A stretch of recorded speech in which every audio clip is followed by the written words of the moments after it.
This is about a wonderful book I read called Less. Uh, Subtitle kind of sums it up. Stop buying so much rubbish.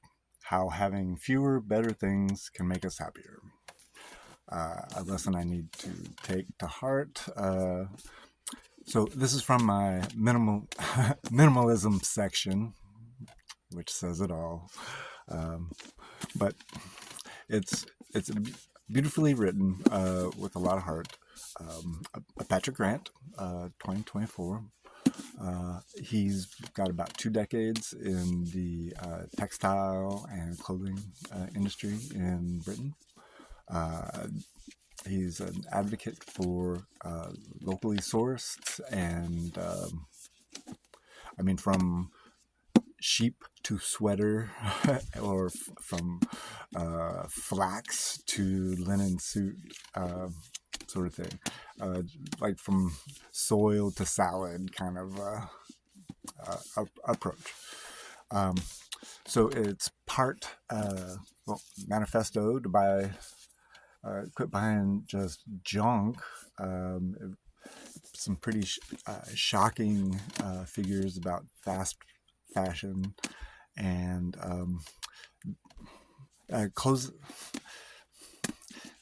that are almost meant to be worn only once. Like they wouldn't even hold up to a washing. They're so poorly made. So part history lesson on like how good clothes used to be when you only had like 2 shirts. They were dope ass shirts, or the best you could, the best you could afford for sure. Um, and so sort of the arc of manufacturing, clothing manufacturing, and how it's changed with fashion, and then lately the fast fashion. Um, Also goes into history of textile manufacturing and everything associated with that in Britain. They used to be just the kings of the world when it came to textiles, and so all these now they're known as sort of post-industrial. I think he goes into hating that word, but you picture them, the no future used to be something big towns, a lot of empty lots and no opportunities for young people. But they used to be thriving factories, textile factories, a lot of them. And then um,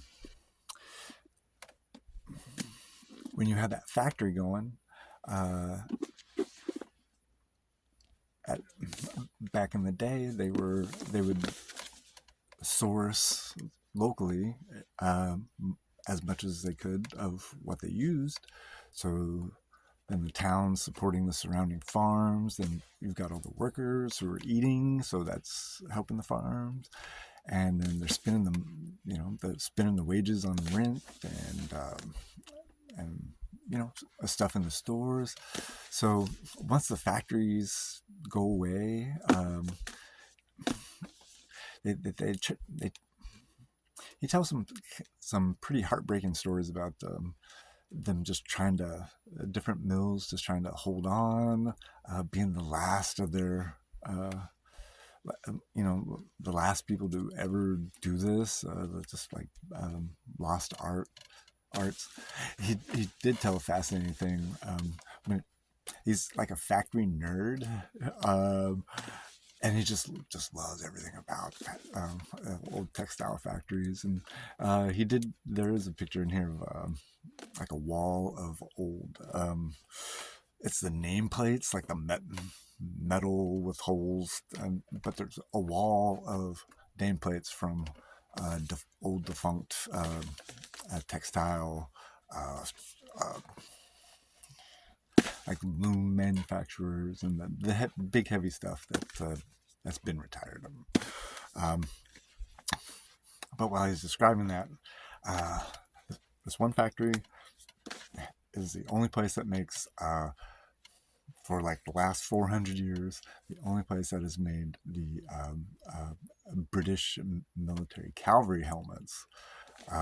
And there's this, I forget. I think it's called the Beech. But like the wood. So I picture this wooden stump with an anvil on the top, and when it was young, or when it was new, I guess the Beech was a natural shock absorber. But just, and it's the same anvil or whatever. So, it just, to be that much like hands-on history that's still living. It might be on life support, but it is, I mean, there is still a spark of life. This is in a factory that's, anyhow, he describes some magical things about that. And he loves, he's a cool guy. You can tell he just loves comfy clothes and quality, and get you all enthusiastic about it too. That's terrible.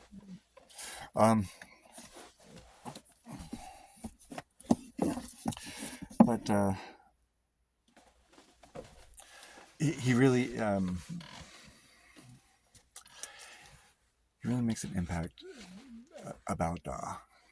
Well, he describes the impact of the factory going away from towns like this, and so as I described, the way that money spreads around, just take it all away, and there's nothing. And if people even graduate, they don't stick around, and so a lot of these skills have gone to the wayside. A lot of good businesses have gone under. He's done what he can to keep a handful of these places alive. And a big part of that is the business that he, I think they're almost 10 years in. It's community clothing. And so it's sort of the farm to table, so to speak, approach to clothing. And it's just fewer pieces, really well made. Instead of having the ups and downs of the fashion cycle, where you have like 2 super busy seasons and then dead season,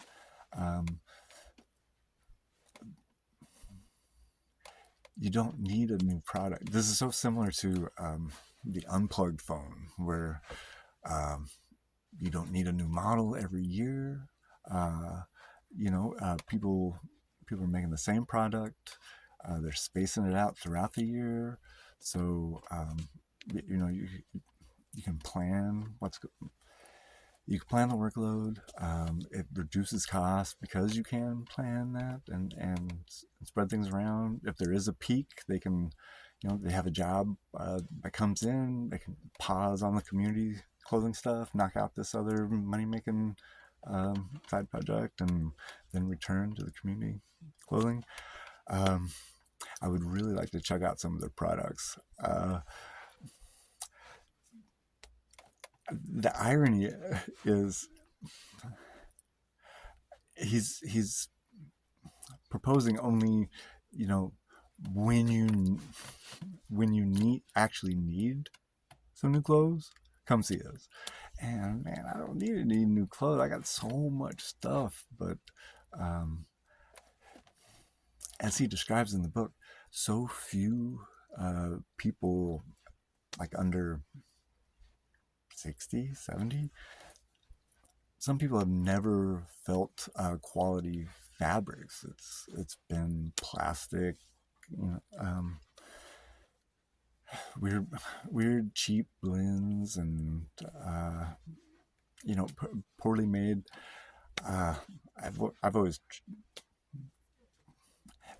I don't know if I really have or not. I'd like to compare his stuff to what to the best I've worn in the past, which, I mean, It would be really interesting. I'd love to see.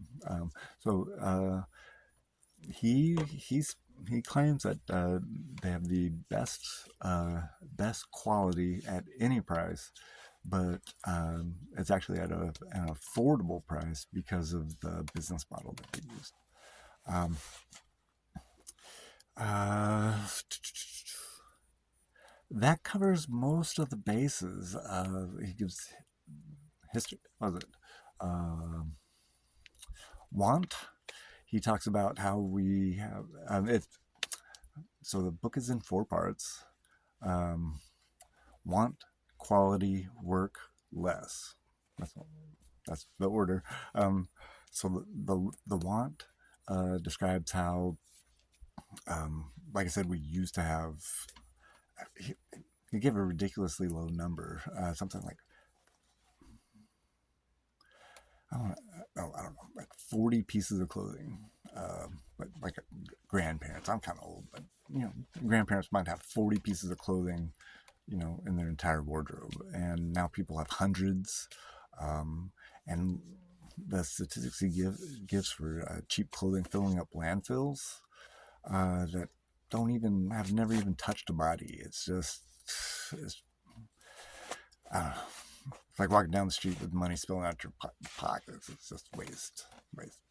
Um, so it has made me think about that. I love my cool T-shirts and stuff, but I haven't ordered any clothing since I read that last month. Um, and so that describes how want has increased, especially with the media advertising and everything. Quality, he goes into describing, especially fascinating, the oh man, I can't even remember it.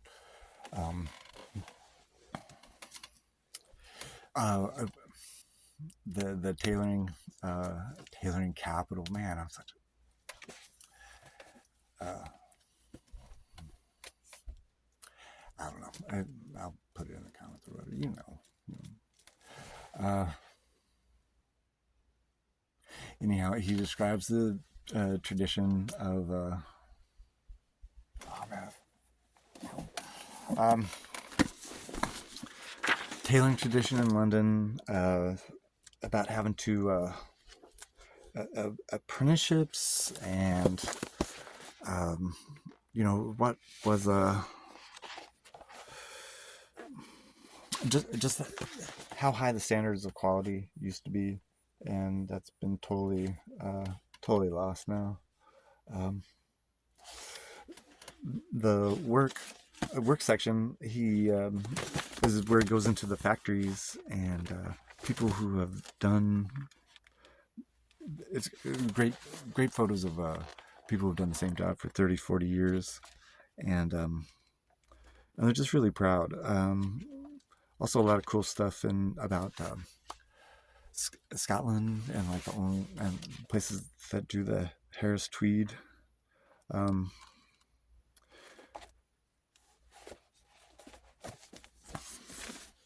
and gosh, I'm getting sidetracked. And then the final section, less, is really where he lays it on the manifesto part thick about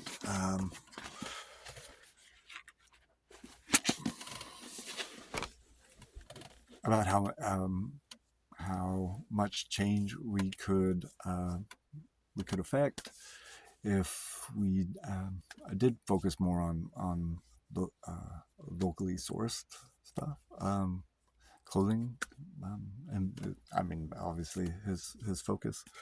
And so yeah, a really compelling argument. You do have those two sides of like wanting to have his stuff, but then like not wanting to be a wasteful consumer. So when I do need something one day, that'll be the next place I go. So I recommend both Patrick Grant's book Less and checking out Community Clothing. So that's this.